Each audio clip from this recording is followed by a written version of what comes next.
तीन मांत्रिक part 1 B. उस दिन से लेकर पिंगल दिन भर कड़ी मेहनत करके मछलियाँ पकड़ लाता। उन्हें बेचकर अपने दिन आराम से बिताने लगा।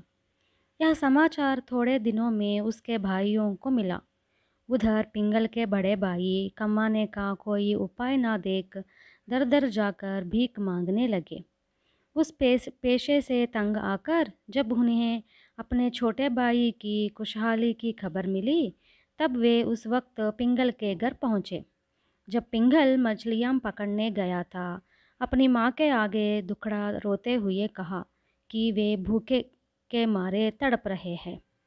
इसके पूर्व उन दोनों बेटों ने अपनी माँ के साथ अन्याय किया था।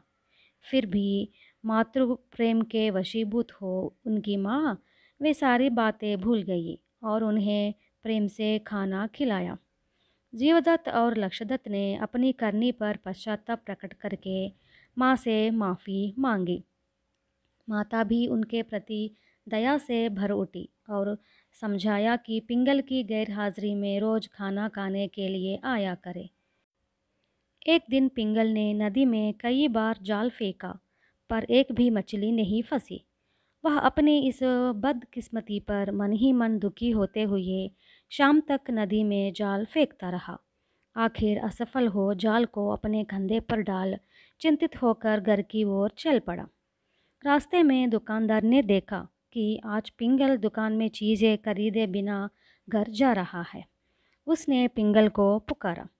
पिंगल ने दुकान में पहुंचकर दुकानदार को बताया कि आज उसके जाल में एक भी मछली नहीं फंसी, इसलिए उसके हाथ खाली है, एक कौड़ी भी नहीं है। इस पर दुकानदार मुस्कुराकर बोला, तुम चिंता न करो, रोज़ इसी दुकान से तुम अपनी ज़रूरत की चीज़ें खरीद ले जाते थे ना। आज तुम्हारे हाथ धन नहीं है तो कोई बात नहीं, तुम अपनी ज़रूरत की चीज़ें लेते जाओ, दाम कल देना। पिंगल ने दुकानदार की उदारता के प्रति अपनी कृतज्ञता प्रकट की। तब अपनी ज़रूरत की चीज़ें लेकर उत्साह के साथ प्रतिदिन से थोड़ी देर पहले ही घर पहुंचा। उस वक्त पिंगल के दोनों भाई आराम से भोजन करते हुए अपनी माता से हंस हंस कर बातें कर रहे थे। अचानक पिंगल को घर में प्रवेश करते देख वे दोनों भाई लज्जा से भर उठे। अपने मस्तक झुकाकर घर से भागने को हुए। पिंगल ने प्रेमपूर्वक अपने बड़े भाइयों को गले से लगाया और बोला, मेरे भाइयों, इस घर में जो कुछ है उसे जी भर कर खाइए। हम तीनों तो एक ही माँ के बेटे हैं, पुरानी बातों को भूल जाइए। अपने छोटे भाई की बातें सुनकर बड़े भाइयों को बड़ा आनंद हुआ। वे पिंगल की तारीफ करते हुए बोले, पिंगल, हमको पता न था कि तुम इतने अच्छे दिल वाले हो। अगर हमें मालूम होता तो तुम पर मुकदमा न चलाते।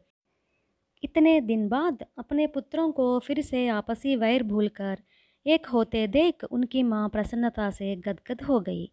दूसरे दिन पिंगल समय पर नदी किनारे पहुंचा।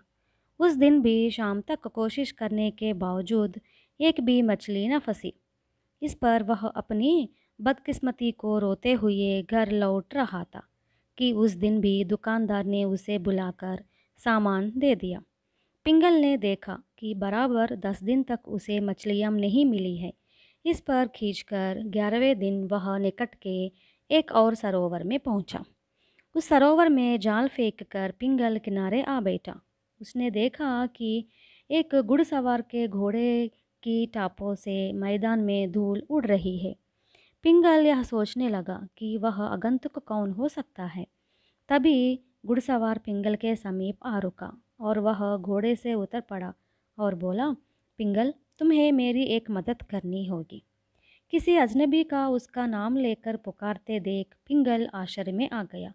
वह उसकी ओर शंका भरी नज़र दौड़ाते हुए बोला, आप मेरा नाम कैसे जानते हैं? मुझसे कैसी सहायता चाहते हैं? ये सवाल सुनकर अजनबी हंस पड़ा और बोला, मेरे गुरुजी ने तुम्हारे पैदा होने के पहले ही मुझे बताया था कि तुम्हारा नाम क्या है, और यह भी कि इस वक्त तुम इस सरोवर के पास मछलियाँ पकड़ने आओगे। यह 40 साल पहले की बात है। मैं तुमसे एक मदद चाहता हूँ, करोगे? पहले बताइए कि आप मुझसे कैसी मदद चाहते हैं। आपने अपना परिचय भी तो नहीं दिया। पिंगल ने विनयपूर्वक कहा, मेरा नाम मंडन है। तुम्हें जो काम करना है वह कोई मुश्किल नहीं है। तुम रस्से से कसकर मेरे दोनों हाथ बांध दो, फिर मुझे उठाकर इस सरोवर में डाल दो।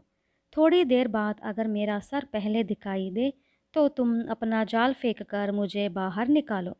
यदि ऐसा न होकर मेरे पैर पहले दिखाई दे तो तुम इस घोड़े को शहर में ले जाकर एक प्रसिद्ध व्यापारी कांचन मिश्र के हाथ सौंप दो। वे तुमको 100 अशरफियाँ देंगे। पिंगल ने मंडन के अनुरोध का पालन करने का वचन दिया। मंडन ने घोड़े की जीन से लटकने वाली लंबी रस्सी लाकर पिंगल के हाथ दे दी।